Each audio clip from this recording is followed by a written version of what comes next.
김동섭의 인사이트 시간입니다. 어서 오세요, 회장님. 안녕하세요. 네. 밤사이에 뉴욕장은 독립기념일로 휴장이었습니다. 네. 그렇다면 우리 시장에 다음 주 영향을 미쳐볼 만한 이슈들 또 어떤 게 나와 있는지 키포인트들 잡아주세요. 사실은 그 독립기념일로 뉴욕장이 쉬었기 때문에 사실 이슈 분석하기 굉장히 어려운 상황이었고요. 다만 프랑스가 이번에 10년물 국채를요 마이너스 금리를 발행을 합니다.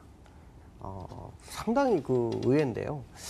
유로존에서는 이제 마이너스 국채를 발행한 게 세 국이 있어요. 오스트리아, 그다음에 독일, 또 하나가 생각이 잘 안 나는데 어쨌든 세 개의 나라가 있어요. 그리고 이번에 이제 프랑스가 네 번째거든요. 근데 유로존에서 지난번에 피그스라고 한번 들어보셨을 거예요. 그 유로존의 위기를 가져왔던 나라 중에 이탈리아가 있었는데 그 당시에 이탈리아의 마리오 드라기 출신, 그러니까 이탈리아 출신인 마리오 드라기가 22 총재가 되면서 이탈리아 국채를 많이 사줬고 이탈리아 살렸거든요. 근데 지금 라가르도 총재가 프랑스 사람이에요. 그러니까 지금 프랑스가 또 날개를 피나 하는 그런 생각이 들거든요. 그래서 제가 이번 마이너스 국채 금리를 보면서 혹시 진짜 미국에서 저는 금리 인하 못할 거라고 보는데 완화가 굉장히 세게 나올라나 하는 생각도 들게 하는 이런 뉴스였거든요. 그래서 미국 차트가 굉장히 좋았는데 프랑스 차트 봤더니 프랑스도 만만치 않네요. 저도 진짜 오랜만에 보는데요. 어쩌면은 완화적 기조가 세계적으로 또 다른 이슈를 가져갈 건가에 대한 궁금증이 생겼습니다. 그러니까 프랑스 차트를 제가 한번 보여드리려고 그걸 가지고 나왔는데요. 차트를 보시면 이렇게 이제 이 월봉 차트예요. 월봉 차트. 월봉으로는 거의 다 온 것 같은데 이 차트 보면서 느끼는 게 어떤 거죠? 미국하고 차트가 거의 대동소이하죠. 약간 차이점이 있다면 미국은 고점 치고 여기서 8개, 고점과 이렇게 해서 헤드앤숄더를 만들었는데 한번 쭉 빠졌다가 올린 프랑스의 모습이고요. 좀 다른 모습이긴 하지만 과거의 요 모습, 여기까지는 미국이 지금 같은 상황이다라고 보여주고 있죠. 근데 일목구점파사로 후행 스팬이 이렇게 쭉 나타나서 혹시라도 이 부분이 돌파가 되면 미국도 돌파가 되면서 새로운 방향이 나오나에 대한 의문점이 있습니다. 그래서 어저께 제가 그런 얘기를 했었죠. 여기서 만약에 금리 인하 해가지고 날아가 버리면 제가 항복선언을 하면서 미국장에서 그 얘기를 했었는데 지금 기술적으로 보면 프랑스도 지금 아직 고점에 거의 다 와 있거든요. 근데 마이너스 국채를 발행할 정도면 일단 재정적으로 굉장히 안 좋은 건데 이제 자금은 몰리는 그런 상황인데 그게 라가르도 총재가 20일 총재가 되면은 자금을 밀어주겠죠. 그러니까 이런 부분들을 감안하면 시장이 진짜 완화적 기조를 이끌고 가려고 하나 하는 생각을 하는 이슈를 가지고 이 시장에 나오고 있다.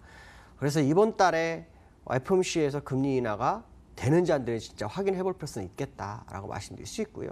사실은 미국은 금리 인하 할 만한 재료가 사실 없어요. 명분이 없는 싸움은 굉장히 안 좋은 거라고 말을 있잖아요. 그런 것처럼 지금 금리 인하 할 만한 명분이 없는데 프랑스 같은 경우에도 지금 이렇게 마이너스 금리로 국채 발행을 하는데 0.13%거든요. 마이너스.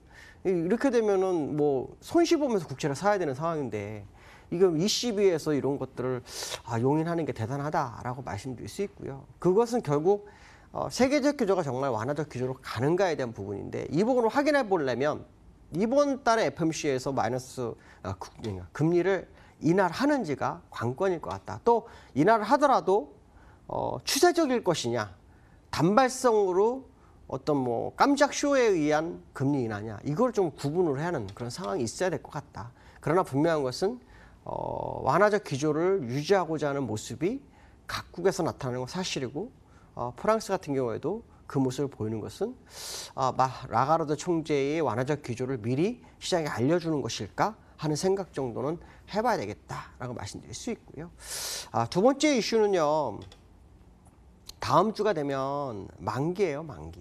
그래서 만기라서 이 만기권 되면 사실 시장은 이슈에 움직이기보단 포지션에 움직이는 경우가 굉장히 많죠. 물론 월화가 지나야 정확하게 나오지만 어쨌든 지난번에도 267 장중한 때 그 근처까지 갔다가 올라왔죠. 그래서 이 포지션이라는 것을 무시 못할 것 같다라고 말씀드릴 수 있어요. 그래서 이 포지션에 대해서 한번 오늘 좀 보려고 하는데요.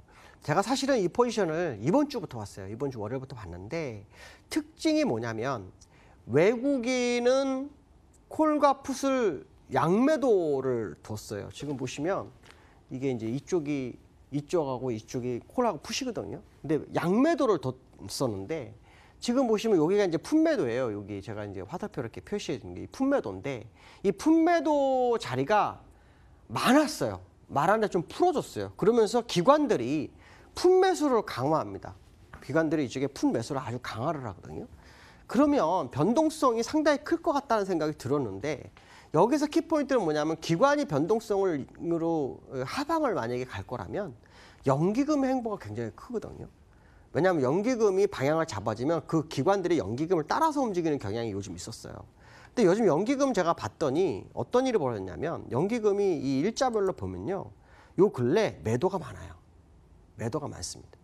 이 얘기는 무슨 말이냐면 하방으로 변동성이 좀 있을 수 있겠다라는 생각이 불현듯 드는 옵션의 포지션이다. 그렇다면 옵션 포지션상으로 현재까지 하방에서 최대치가 나오는 구간이요. 265가 하나가 있고요. 이건 코스피 200 기준입니다. 또 하나는 257인데 257은 아닌 것 같습니다. 하여튼 265까지 하방을 열어놨어요. 기관이. 근데 외국인들이 이 풋을 매도를 했다가 풀어주면서 하방을 굉장히 강화를 해놓습니다. 이렇게. 그래서 아마도 다음 주는 상당히 큰 변동성 장세가 예측이 되지 않을까. 특별한 호재가 없다면 상승보다 하방 쪽에서 밀리는 그런 양상이 좀 나오지 않을까라는 생각을 한 번쯤 해봐야 될 것 같다. 물론 상방은 280까지 열어놨습니다. 근데 그거는 외국인들이 매도를 했기 때문에 완벽하다라고 말하기는 어려울 것 같습니다. 그 다음에 지금 시장에서 보시면 그 코스피에 대해서 좀 잠깐 얘기를 할까 하는데요. 닷새 만에 반등을 했어요. 닷새 만에 반등을 했는데 지금 자리에서 가장 중요한 것은 이제 21선 값 정도는 돌파를 해줘야 됩니다. 제가 어저께 2080일은 깨지 말아야 한다는 얘기를 했었죠. 근데 지금 위로 가기 위해서는요. 여기 21선 값이 있어요. 오늘 장중 고점이었던 부분인데 2115에서 18 사이, 요 사이가 돌파가 시도가 나와야 됩니다. 그러니까 이게 돌파가 안 나온다면 아까 말씀한 것처럼 아래로 변동성이 생길 수 있어요. 왜 그러냐면 첫 번째는 61선이요. 눕다가 꺾였다는 거 하나. 두 번째는 우물 하단선을 이렇게 뚫고 내려가게 되면 가파르게 내려온다는 거죠. 그래서 이 두 부분을 본다면 일단 2081은 안 깨야 되고 위로 쪽으로 올라간다면 2115를 빠르게 돌파하는 모습이 꼭 나와야 된다라고 말씀드릴 수 있을 것 같습니다. 오늘 여기까지 하겠습니다. 감사합니다.